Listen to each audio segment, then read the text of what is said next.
Halo teman-teman, selamat datang di channel Putri Novel Audio. Jangan lupa subscribe ya. Terima kasih. Episode 7. Kamu pikir, aku suka dengan semua yang kau lakukan padaku selama ini? Kamu kira aku diam karena aku senang diperlakukan dengan sembarangan olehmu? Sarah mendelik kepada Raka.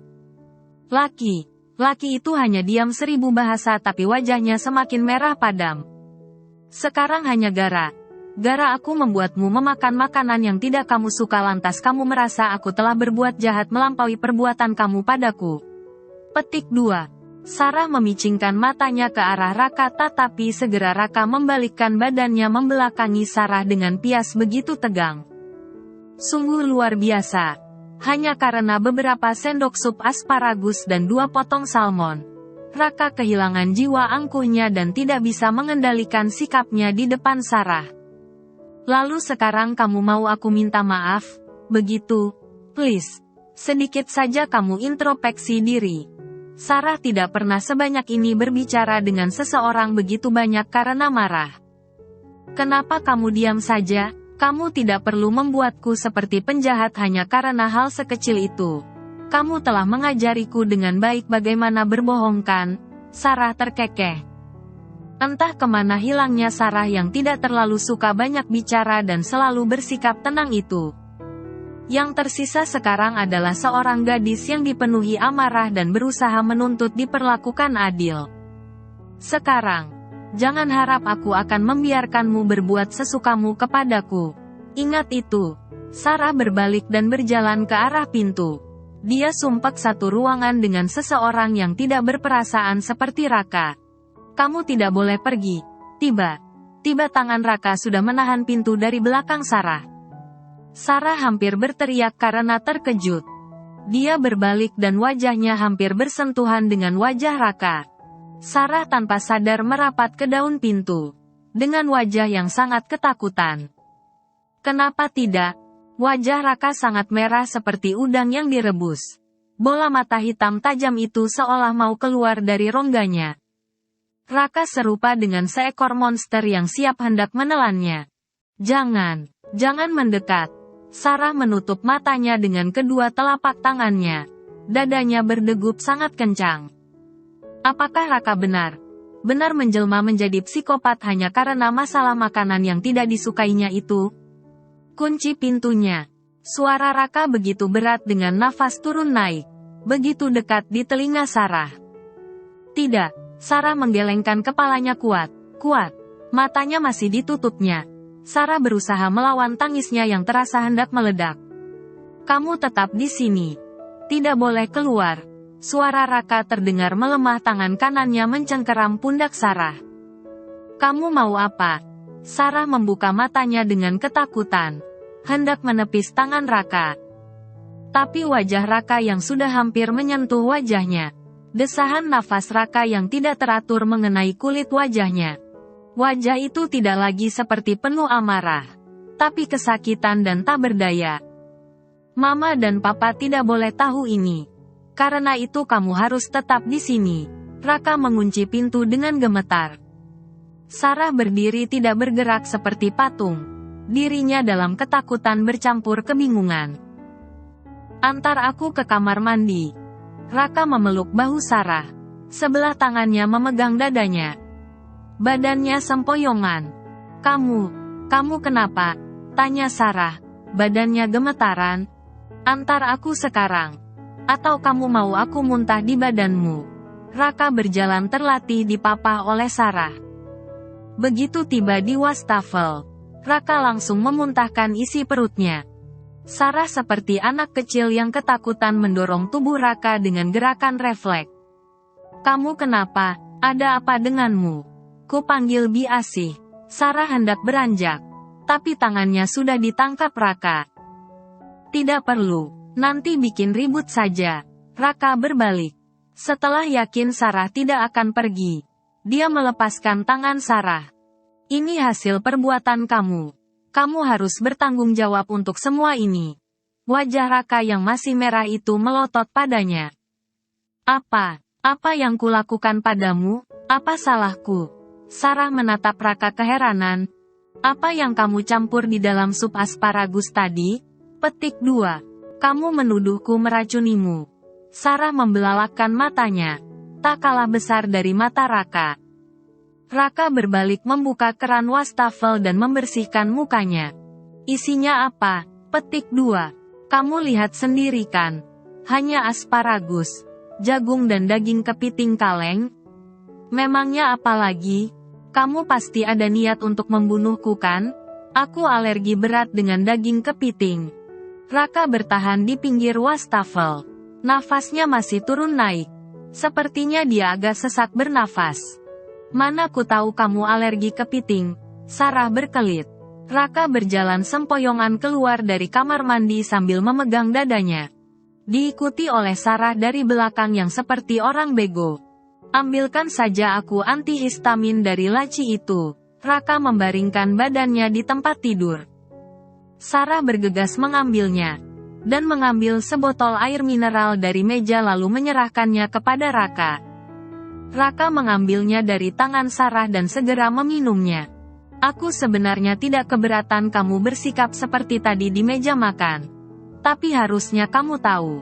Aku alergi dengan makanan seafood seperti udang dan kepiting.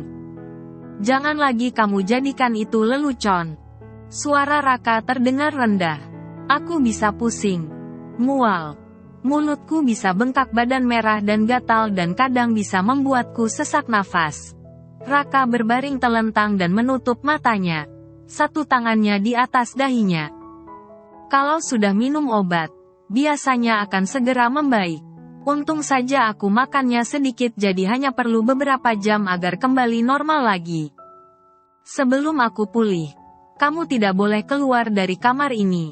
Nanti kalau mama akan mencari aku, kamu harus jawab apa? Raka mengintip reaksi Sarah dengan membuka sebelah matanya. Sarah hanya diam. Masih menenangkan dirinya. Dari histeria kejadian barusan. Dia ketakutan setengah mati gara penampakan Raka yang dikiranya mau berbuat jahat padanya. Aku kan tidak tahu. Jadi aku tidak harus minta maaf. Sarah menggumam sambil membuka pintu ke arah balkon kamar.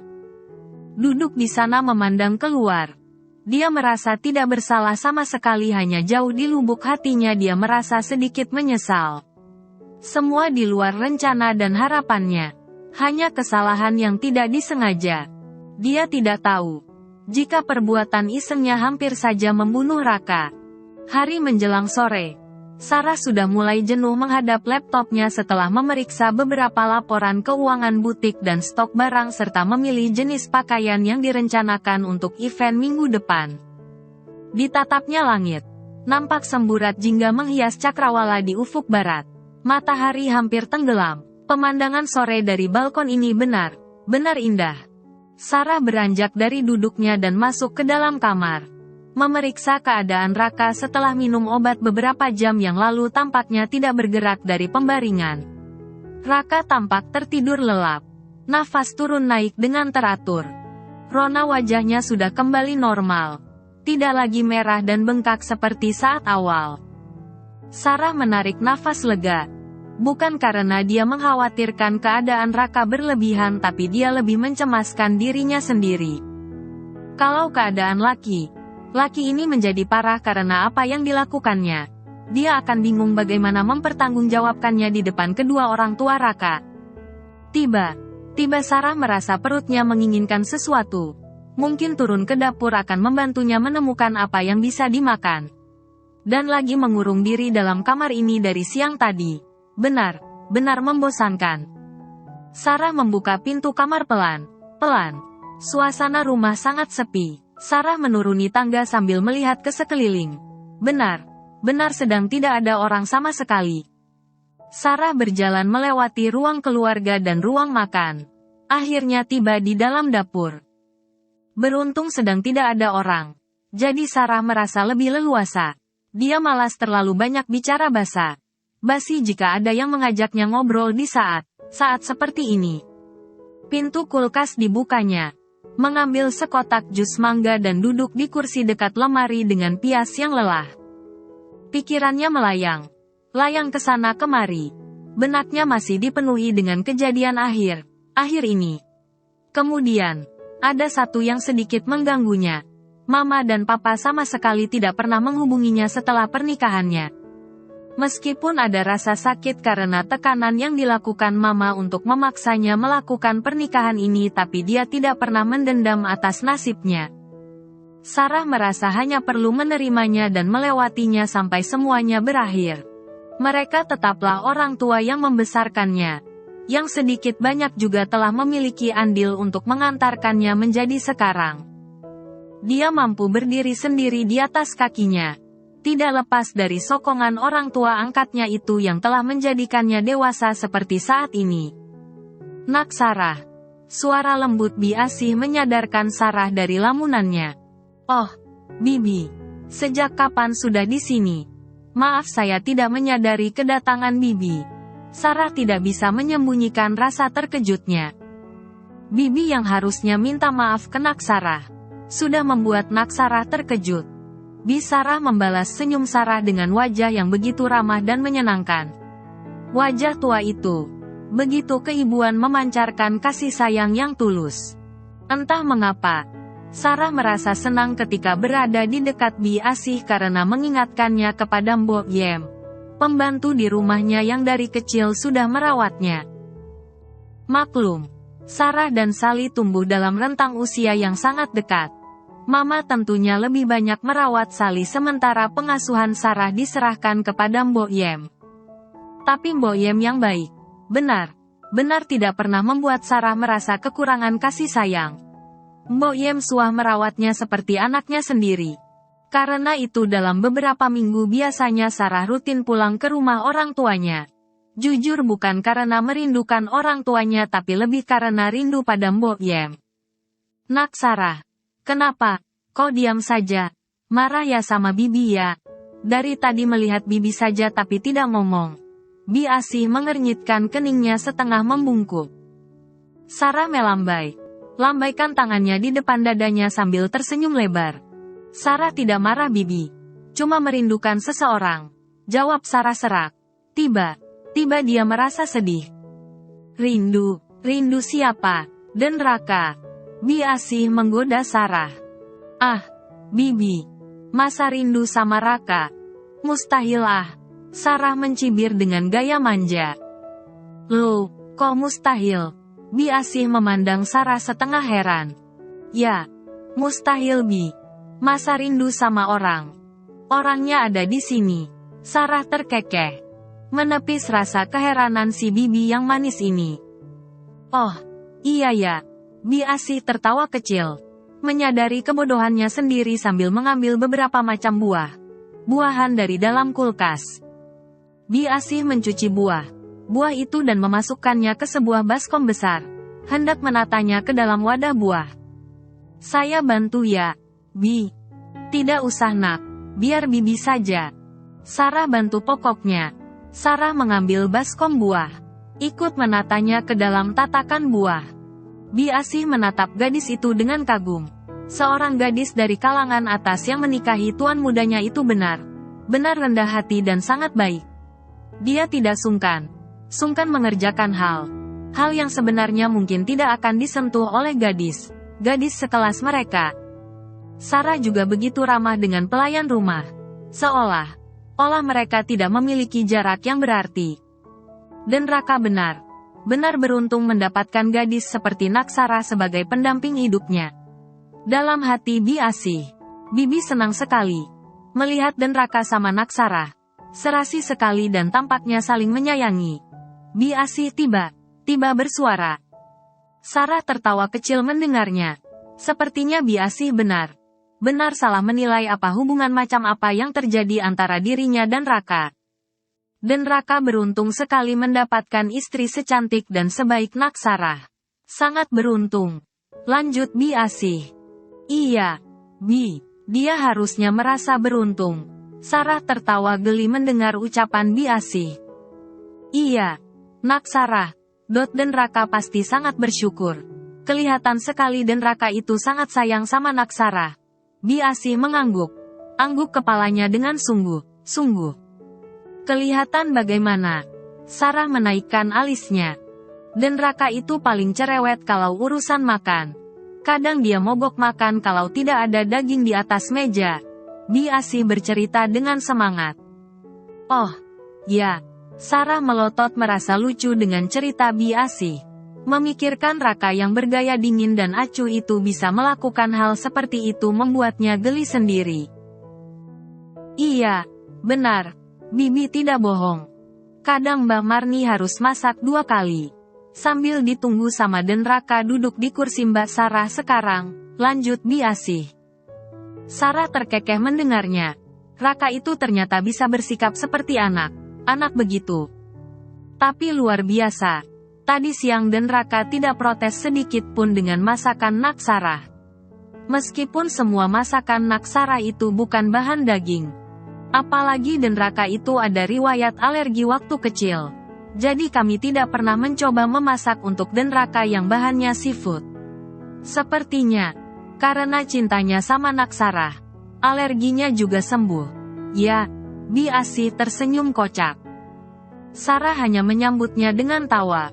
Menutupi rasa bersalahnya karena hampir saja membuat Raka sekarat karena masakannya. Orang baik pasti jodohnya juga baik. Ya, Naksara juga benar beruntung mendapatkan suami seperti Den Raka. Biasi menatap wajah cantik Sarah yang duduk menghadap meja kecil yang masih sibuk menyusun buah apel. Masa sih, Bi? Sarah melirik ke Biasi. Benar Naksara. Den Raka itu orangnya baik dan penyayang. Dia sangat sayang dengan orang tuanya, kakaknya. Dia juga sangat peduli dengan orang lain. Bahkan, kepada kami yang hanya pembantu di rumah ini. Hanya saja, orang baik tidak selalu bernasib baik. Biasi mendesah tiba sedih. Sarah meletakkan buah di tangannya dan sejenak terpaku menatap reaksi Biasi. Tidak bernasib baik, maksudnya, Raka kenapa? Sarah memandang Biasi dengan penasaran. Biasi seperti tersadar dari apa yang sedang dibicarakannya. Dan menjadi salah tingkah dalam detik berikutnya. Membuang wajahnya dari sorot penuh tanya gadis di depannya. Dia merasa bersalah dengan apa yang seharusnya mungkin tidak perlu dikatakannya. Tentang apakah ini? Ketidakberuntungan mana yang dimaksud oleh Biasi? Sarah merasa, Raka adalah laki yang beruntung sekali. Orang tua yang lengkap dan sangat menyayanginya. Keluarga yang harmonis. Kekayaan yang mungkin tidak akan habis sampai berapa turunan. Dan bisa melakukan apa saja untuk mendapatkan keinginan. Bahkan memaksa seseorang menjadi seorang istri baginya. Bukankah dia adalah salah satu manusia yang terlalu beruntung malah? Biasi, buatkan aku segelas jus apel ya. Tiba Raka sudah muncul di belakang kursi Sarah. Tertegun, Sarah menoleh. Di belakang berdiri Raka dengan wajah segar. Sepertinya dia telah mandi dan berganti pakaian dengan kaos oblong biru navy dan celana pendek baggy yang santai. Oh, iya dan, akan Bibi buatkan. Dengan salah tingkah Biasi membawa beberapa buah apel dengan mangkok kaca kecil. Kemudian mengambil juicer dari dalam lemari peralatan dan mulai memotong apel untuk jus seperti yang diminta Raka. Bibi, seperti biasa pakai full cream. Ya, pinta Raka. Iya, dan, jawab Biasi. Oh, iya dan, kamar tamu di atas. Yang di seberang kamar Aden sudah siap kalau mau pindah malam ini tidur di sana. Biasi baru ingat memberitahu kalau kamar tamu besar yang diminta Mama Raka untuk kamar Raka dan istrinya itu sudah bisa ditempati. Terserah Sarah saja Bi. Kalau dia lebih betah kami berdua tidur di kamarku. Kami tidak perlu pindah kamar. Sarah sibuk menyelesaikan pekerjaannya menyusun buah apel, anggur, pear dan stroberi ke dalam tatakan buah dari porselen di atas meja di depannya. Sarah sama sekali tidak peduli. Raka mau bicara apa? Toh tidak akan berpengaruh apa jikapun Sarah protes. Dan, tadi Nondea kesini. Mencari Den Raka. Katanya ponsel Den Raka non-aktif. Ya, Bi. HP-ku lowbat. Tidak sempat dicas. Keburu aku tertidur siang tadi. Dea bilang apa? Non Dea titip beberapa dokumen untuk Den Raka. Sudah Bibi antar ke ruang kerja Den Raka di atas. Katanya, kalau Aden ada waktu minta tolong Aden hubungi Non Dea. Oh, Raka menyahut pendek. Sekarang pandangannya dialihkan kepada Sarah yang tanpa ekspresi di depannya. Raut wajahnya tiba seperti Sarah yang ditemuinya sebelum mereka menikah. Dingin seperti lukisan, meski mungkin kesannya tidak suram sekali seperti sebelumnya. Sayang, kenapa tidak membangunkan aku tadi? Tegur Raka. Mencoba mencairkan suasana di depan Bi Asih yang tertangkap oleh Raka mencuri pandang pada mereka berdua. Sarah mengangkat wajahnya sebentar. Sejurus melirik kepada Raka. Tidak ada lagi wajah kepiting rebus setengah bengkak tadi siang yang menunjukkan dia alergi sesuatu. Orang ini benar segar dan sehat. Andai saja dia tidak menyaksikan sendiri reaksi Raka tadi siang. Mungkin saja Sarah berpikir Raka hanya bersandiwara. Kamu tidur seperti orang mati. Menurutmu apa harus aku membangunkan kamu tadi? Dengan tidur nyenyak begitu. Suara Sarah setengah mendesis. Volume suaranya terdengar rendah. Sayang, sedikit ciuman mungkin bisa membangunkan orang mati. Raka mengacak rambut Sarah. Dengan gemas Sarah menepisnya. Orang ini selalu kurang ajar pada kesempatan apapun. Jika ada orang di sekitar mereka, dia bersikap seolah Sarah adalah miliknya dengan sebenar-benarnya. Besok, aku harus kembali ke butik. Pekerjaanku sudah menunggu, ucap Sarah tanpa menanggapi tingkah Raka. Pekerjaan yang menunggu? Atau ada seseorang yang tidak sabar ingin bertemu? Pertanyaan Raka sinis setengah mengejek. Ada nada aneh di dalam nada sinisnya.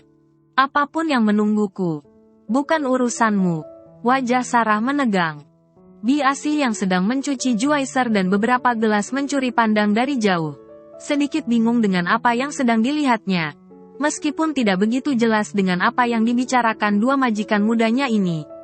Mereka tiba seperti sedang bersih tegang.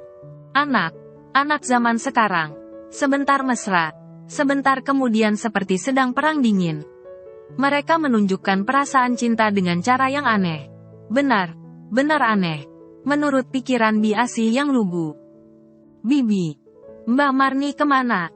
Malam ini kita makan malam. Menunya apa? Tanya Raka sambil menarik kursi di seberang meja Sarah. Loh, katanya Nyonya tadi. Mbak Marni tidak usah masak untuk makan malam. Jawab Bi Asih sambil menyodorkan segelas besar jus apel. Kita tidak makan malam, begitu? Raka bertanya dengan heran. Sambil mulai meminum jus apelnya. Selalu menjadi ritual penting dalam keluarga ini adalah breakfast. Makan siang dan makan malam bersama jika sedang weekend di rumah. Bukankah hal yang aneh? Jika mamanya melewatkan salah satu momen penting ini? Atau, jangan istriku ini jadi koki kita malam ini. Raka meletakkan gelas ke meja sambil menatap Sarah dengan curiga. Yang ditatap hanya bersikap acuh, seolah tidak mendengar apapun. Bukan begitu tapi Nyonya bilang malam ini Tuan. Nyonya, Aden dan Nak Sarah diundang makan malam di rumah Den Edgar.